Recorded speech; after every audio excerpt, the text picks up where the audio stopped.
নমস্কার বন্ধুরা, পুষ্পতি রান্নাঘরে তোমাদের সবাইকে স্বাগত। কেমন আছো বন্ধুরা তোমরা? আশা করি খুব ভালো আছো। দেখো, রোজকার মতন আজ আমি চলে এসেছি রান্নাঘরে একটা বেসনের রেসিপি নিয়ে।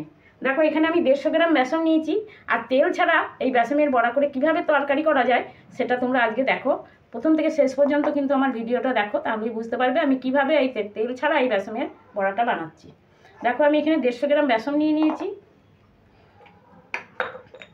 এখানে দিয়ে দিচ্ছি পরিমাণ মতো নুন,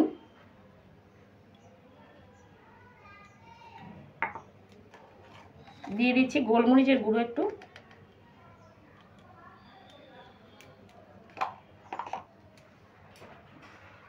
দিয়ে দিচ্ছি পরিমাণ মতো হলুদ। এই তিনটে উপকরণ আমি শুকনো বেসনের সঙ্গে ভালো করে মিশিয়ে নিচ্ছি। এবার আমি আস্তে আস্তে জল দিয়ে বেসনটাকে একটা ব্যাটার বানিয়ে নিচ্ছি। এটা খুব পাতলা করলে হবে না, একটু পুরু পুরু করে করতে হবে। দেখো, অনেকটা হালকা হয়ে গেছে। আমি 3 মিনিট ফেটিয়ে নিলাম। এবার এদিকে দেখো, কড়াইতে আমি জল বসিয়ে দিয়েছি। এবার আমি দিয়ে দেবো সামান্য একটু বেকিং সোডা। একটু সোডা দিয়ে নিলাম। সোডাটা দিয়েও এখন আমি 2 মিনিট ফেটিয়ে নেব। দেখো, 2 মিনিট আমি ফেটিয়ে নিলাম। আর দেখো, এইভাবে এতটা পুরো করতে হবে। আর দেখো, কড়াইতে আমি জল বসিয়ে দিয়েছি, জলটাও ফুটে গেছে। এবার ঢাকাটা খুলে দিচ্ছি। দেখো, জলটাও টকবক করে ফুটছে। আর আমি এরকম একটা ছিদ্র থালা নিয়েছি। এই থালাটাতে প্রথমে আমি তেল ব্রাশ করে নেব।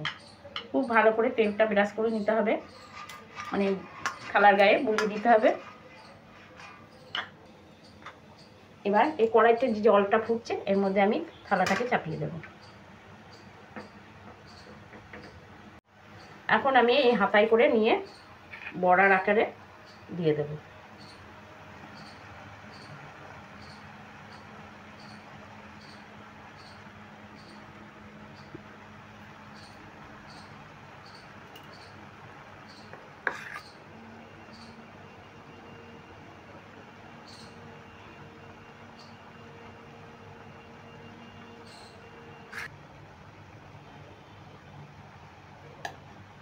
এখন আমি এরকম একটা ঢাকনা দিয়ে 15 মিনিট ঢাকা দিয়ে রাখবো। 15 মিনিট হয়ে গেছে। এবার আমি ঢাকাটা খুলে নিচ্ছি। আর দেখো, কত সুন্দর হয়েছে, একদম ফুলে গেছে বড়ার মতন। এবার আমি আস্তে আস্তে তুলে নিচ্ছি।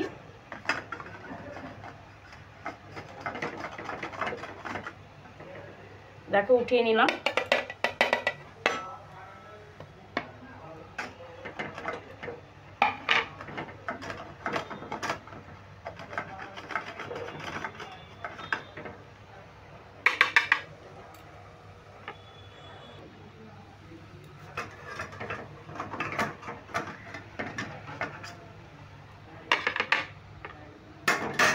দেখো, একদম শক্ত হয়ে গেছে আর ফুলে একদম নরম হয়ে গেছে।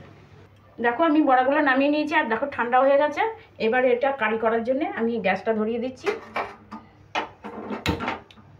গ্যাস ধরিয়ে কড়াইও বসিয়ে দিলাম।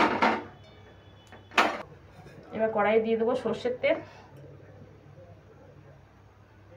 দেখো, পরিমাণ মতো আমি তেল দিয়ে দিয়েছি।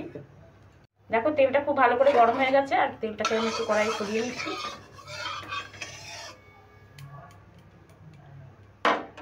এবার ফোড়নে দিয়ে দিচ্ছি একটা তেজপাতা। আমি এটা মাঝখান থেকে ভেঙে দিচ্ছি। একটা শুকনো লঙ্কা, এটাকেও আমি একটু এরকমভাবে ছিঁড়ে দিচ্ছি। দিয়ে দিচ্ছি লবঙ্গ, এলাচ আর দারচিনি। এখানে গোটা জিরে দিয়ে দিলাম।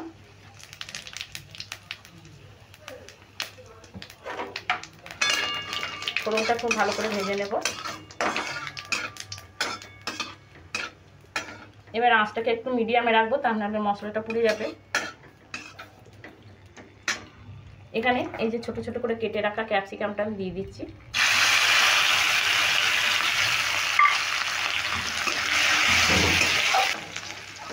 ক্যাপসিকামটা একটু নেড়ে ভেজে নিলাম। এবার একে একে আমি মশলা দিতে থাকবো। আমি দিয়ে দিচ্ছি আদা বাটা, পরিমাণ মতন আমি আদা বাটা দিয়ে নিলাম। যেমন বড়া থাকবে সেরকমভাবে মশলাটাও তোমরা দেবে কম বেশি করে। এখানে দিয়ে দিচ্ছি লঙ্কা বাটা, কাঁচা লঙ্কা বাটা। এবার দিয়ে দেবো হলুদ গুঁড়ো, ছোটো চামচের 1 চামচ। দিয়ে দিচ্ছি জিরের গুঁড়ো 1.5 চামচ, 1/2 চামচ দিয়ে দিচ্ছি ধনের গুঁড়ো। এবার মশলাগুলো আমি ভালো করে নেড়ে নেব।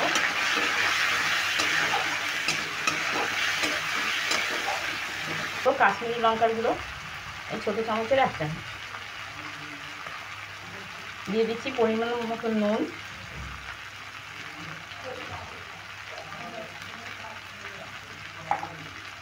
এবার দিয়ে দিচ্ছি টমেটো পেস্টটা। টমেটোটা আমি পেস্ট করে রেখেছিলাম, দিয়ে দিলাম।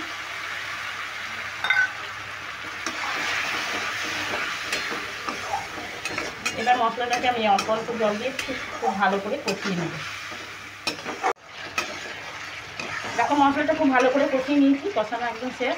এবার আমি একটু চিনি দিয়ে দেবো, সামান্য, খুবই সামান্য একটু চিনি দিয়ে নেব।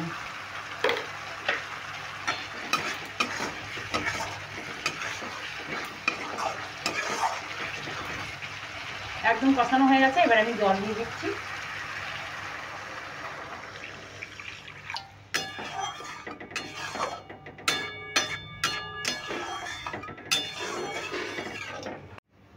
দেখো ঝোলটা একদম টকবকিয়ে ফুটছে। এই সময় আমি এই বড়াগুলোকে দিয়ে দেবো। দেখো বড়াগুলো কত সুন্দর হয়েছে।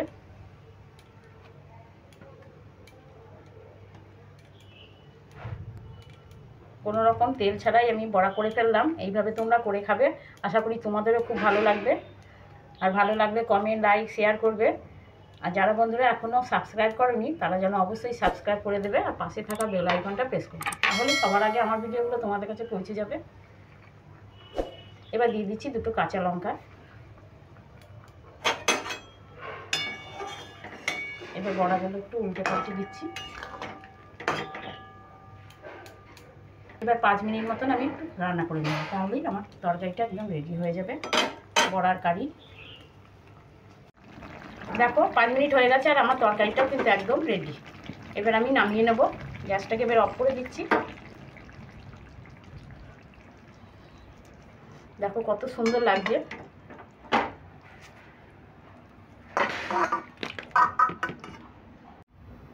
দেখো তেল ছাড়া বড়ার তরকারি আমার একদম রেডি। আর কত সুন্দর লাগছে দেখো। এটা ভাতের সঙ্গে তো ভালো লাগবে, এবার রুটি পরোটার সঙ্গেও খেতে পারো, এতেও কিন্তু খুব ভালো লাগবে। আর নিরামিষের দিন যদি এরকম একটা তরকারি ভাতের সঙ্গে থাকে তাহলে বাড়ির সকলেই কিন্তু খুশি হবে।